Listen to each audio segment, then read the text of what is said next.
Hi friends, வீடியோக்குள்ளே போகிறதுக்கு முன்னாடி நம்ம சேனல் புதுசாக யாராச்சும் பார்க்குறீங்க அப்படின்னா சப்ஸ்கிரைப் பண்ணிக்கோங்க. இன்றைக்கி நம்ம இந்த வீடியோவில் என்ன பார்க்க போகிறோம் அப்படின்னா, எப்படி தான் ப்ளவுஸ் ஸ்டிச் பண்ணாலும் சுருக்கம் நிறைய பேருக்கு வரும். அதுவும் இல்லாமல் இந்த மாதிரி சாஃப்ட் கிளாத் ரொம்பவே சாஃப்ட் கிளாத் தான் இப்போ நிறைய பேர் யூஸ் பண்ணுறாங்க. ஸோ அந்த மாதிரி சாஃப்ட் கிளாத்லாம் யூஸ் பண்ணுறதுக்கு ரொம்பவே கஷ்டமாக இருக்குது. எப்படி ஸ்டிச் பண்ணாலுமே அது லைனிங்கும் மெயின் ஃபேப்ரிக்கும் அட்டாச் ஆக மாட்டேங்குது, தூக்குது, சுருக்கம் வருது. ஸோ இந்த மாதிரி நிறைய ப்ராப்ளம்ஸ் நிறைய பேருக்கு இருக்கும். ஸோ அதெல்லாம் நம்ம எப்படி அவாய்ட் பண்ணி நம்ம ஸ்டிச் பண்ணலாம் அப்படின்னு சொல்லி தான் நம்ம இந்த வீடியோவில் பார்க்க போகிறோம். ஸோ வீடியோ ஃபுல்லாக பாருங்கள், உங்களுக்கு ரொம்பவே யூஸ்ஃபுல்லாகவே இருக்கும். இப்போ நான் பேக் பீஸில் லைனிங்கையும் மெயின் ஃபேப்ரிக்கையும் அட்டாச் பண்ணணும். ஸோ அதனால் நான் இப்போ எப்படி அட்டாச் பண்ணுறதுக்கு சுருக்கம் இல்லாமல் அட்டாச் பண்ணலாம் அப்படின்னு சொல்லி பார்க்கலாம். ஃபஸ்ட்டு மெயின் நீங்கள் உங்களோட லைனிங்கை இந்த மாதிரி மெயின் ஃபேப்ரிக் மேலே போட்டு நல்லா அயன் பண்ணி எடுத்துக்கோங்க. ஓகேவா? அந்த மாதிரி நீங்கள் ஃபஸ்ட்டு ஸ்டெப் அயன் பண்ணிக்கிட்டீங்க அப்படின்னா உங்களுக்கு அந்த அயனிங்லேயே உங்களுக்கு அதில் லைனிங்லேயும் மெயின் ஃபேப்ரிக்லேயும் இருக்கிற சுருக்கமும் நீட்டாயிரும். ப்ளவுஸோட ஃபினிஷும் உங்களுக்கு பார்க்குறதுக்கு நல்லாயிருக்கும். அது மட்டும் இல்லாமல் லைனிங்கும் மெயின் ஃபேப்ரிக்கும் நல்லாவே அட்டாச்டு ஆயிரும்.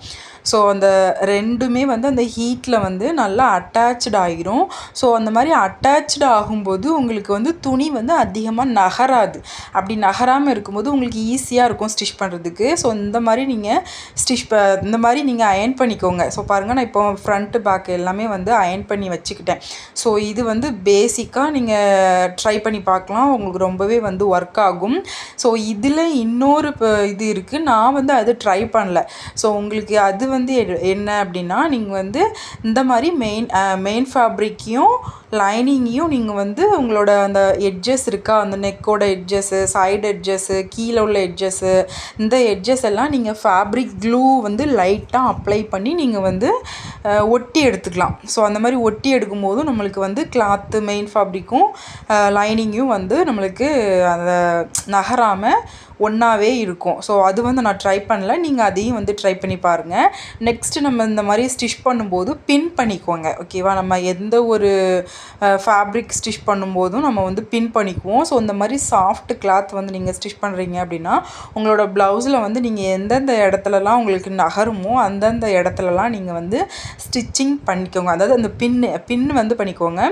ஸோ இந்த மாதிரி பின் பண்ணிவிட்டு நீங்கள் ஸ்டிச்சிங் பண்ணிங்க அப்படின்னா கிளாத் நம்மளுக்கு அதிகமாக நகராது. அப்போது அதில் அந்த லைனிங்கும் மெயின் ஃபேப்ரிக்கும் நல்லா அட்டாச்சும் ஆகும், சுருக்கமும் இல்லாமல் இருக்கும். ஸோ இந்த டிப்ஸும் யூஸ் பண்ணி பாருங்கள், உங்களுக்கு கண்டிப்பாக இது ஒர்க் ஆகும். ஏன்னா இது எல்லாமே நீங்கள் ட்ரை பண்ணிங்க அப்படின்னா தான் உங்களுக்கு இந்த மாதிரி சாஃப்ட் கிளாத்லாம் ஸ்டிச் பண்ணும்போது ஃபினிஷிங் நல்லாயிருக்கும். ஸோ இது எல்லாமே ட்ரை பண்ணி பாருங்கள். இதில் இன்னொரு மெத்தடும் நான் உங்களுக்கு சொல்கிறேன். இது நான் ட்ரை பண்ணல, இதுவும் நான் ட்ரை பண்ணல அந்த வீடியோவில். ஆனால் நான் உங்களுக்கு சொல்கிறேன். இது எப்படின்னா, நீங்கள் நெக்கு நீங்கள் ஃபினிஷ் பண்ணாமல் இருக்கணும். ஸோ அதாவது கட் பண்ணாமல் இருக்கணும். நெக்கு கட் பண்ணாமல் வச்சுட்டு நீங்கள் அந்த சென்டரில் ஒரு ஸ்டிச்சு போட்டுட்டு நீங்கள் நெக்கு சைடு எல்லாம் நீங்கள் செட் பண்ணுறீங்க அப்படின்னா உங்களுக்கு அந்த லைனிங்கும் மெயின் ஃபேப்ரிக்கும் நம்மளுக்கு நகராமல் நம்ம ஸ்டிச் பண்ணி எடுத்துக்கலாம். ஸோ நம்ம இது வரைக்கும் நம்ம நிறையவே பார்த்துருக்கோம். உங்களுக்கு இப்போ ஃபஸ்ட்டு அயனிங், ரெண்டாவது கம்மு, மூணாவது பின்னு, நாலாவது நம்ம சென்டர் ஸ்டிச்சு. ஸோ அந்த மாதிரி நீங்கள் நெக்லாம் கட் பண்ணாமல் நெக்கோட சென்டரில் மேலேருந்து கீழே வரைக்கும் ஒரு ஸ்ட்ரெயிட் லைனில் ஸ்டிச் போட்டுட்டு நீங்கள் லைனிங்கும் மெயின் ஃபேப்ரிக்கும் அட்டாச் பண்ணி எடுக்கிறீங்க அப்படின்னா அப்போவும் நம்மளுக்கு துணி நகராமல் இருக்கும். ஸோ அந்த மாதிரி துணி நகராமல் இருக்கிறதுனால நம்மளுக்கு ஸ்டிச்சிங் பண்ணும்போது அந்த லுக்கு நல்லாவே இருக்கும். ஸோ இந்த மாதிரி நீங்கள் ட்ரை பண்ணி பார்க்கலாம். ஸோ 4 டிப்ஸ் அந்த வீடியோவில் பார்த்துருக்கோம். நான் இந்த மெத்தட்ஸ் எல்லாமே இந்த மாதிரி சாஃப்ட் கிளாத்துக்கு யூஸ் பண்ணி தான் ஸ்டிச் பண்ணுவேன். நான் மோஸ்ட்லி யூஸ் பண்ணுறது அயனிங் தான். ஸோ அயனிங்லேயே நம்மளுக்கு அந்த ப்ளவுஸோட அந்த லைனிங் கிளாத்தும் மெயின் ஃபேப்ரிக்கும் நம்மளுக்கு நல்லா அட்டாச்டு ஆயிரும். ஸோ அதனால் நம்மளுக்கு அது ரொம்பவே யூஸ்ஃபுல்லாகவே இருக்கும். இதில் இன்னொரு டிப்ஸை நான் உங்களுக்கு சொல்கிறேன். லைனிங்கும் மெயின் ஃபேப்ரிக்கும் நகராமல் இருக்கிறதுக்கு இன்னொரு மெயின் ரீசன் என்னென்னா நம்மளோட கை. நான் இப்போ பாருங்கள், நம்மளோட கையை வந்து நல்லா அதில் வந்து ஃபோர்ஸ் கொடுக்கணும். சுருக்கம் எதுவும் வராத அளவுக்கு இந்த மாதிரி ஃபோர்ஸ் கொடுத்து அந்த லைனிங்கையும் மெயின் ஃபேப்ரிக்கோட அந்த கிளாத்தும் வந்து நல்லா அட்டாச் ஆகிற மாதிரி நீங்கள் வந்து உங்கள் கையை வச்சு நீங்கள் நல்லா வந்து நல்லா தேய்ச்சி அமுத்தி விட்டீங்க அப்படின்னா உங்களுக்கு லைனிங்கும் மெயின் ஃபேப்ரிக்கும் அந்த அட்டாச் ஆகும்போது சுருக்கம் வந்து வராமல் இருக்கும். ஸோ அதனால் நம்மளோட கையை வச்சு நீங்கள் வந்து பாதி வந்து உங்களோட ஃபோர்ஸ் கொடுத்து நீங்கள் அதை வந்து லைனிங்கையும் மெயின் ஃபேப்ரிக்கையும் நகராத அளவுக்கு நீங்கள் வந்து அதை இழுத்து பிடிச்சி, அதாவது ரொம்ப இழுத்தீங்க அப்படின்னா அதனாலேயே சுருக்கம் வந்து வந்துடும்.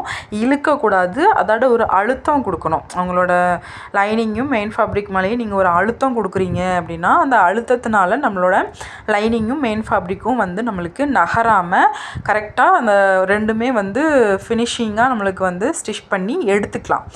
ஸோ அவ்வளோதான். நம்ம வந்து இந்த வீடியோவில் வந்து ஒரு 5 டிப்ஸு வந்து பார்த்துருந்தோம். ஸோ 3 நம்ம ட்ரை பண்ணியிருக்கோம், 2 வந்து ட்ரை பண்ணல. ஆனாலும் உங்களுக்கு வந்து நான் உங்களுக்கு சொல்லியிருக்கேன். ஸோ நீங்களும் வந்து ட்ரை பண்ணி பாருங்கள். இந்த வீடியோ வந்து உங்களுக்கு யூஸ்ஃபுல்லாக இருக்குது அப்படின்னா லைக் பண்ணுங்கள், மற்றவங்களுக்கு ஷேர் பண்ணுங்கள். இந்த மாதிரி டெய்லரிங் பற்றி நீங்கள் நிறைய தெரிஞ்சுக்கணும்னு நினைக்கிறீங்கன்னா என்னோடய சேனலை வந்து சப்ஸ்கிரைப் பண்ணிக்கோங்க. நெக்ஸ்ட் வீடியோவில் பார்க்கலாம். பாய்.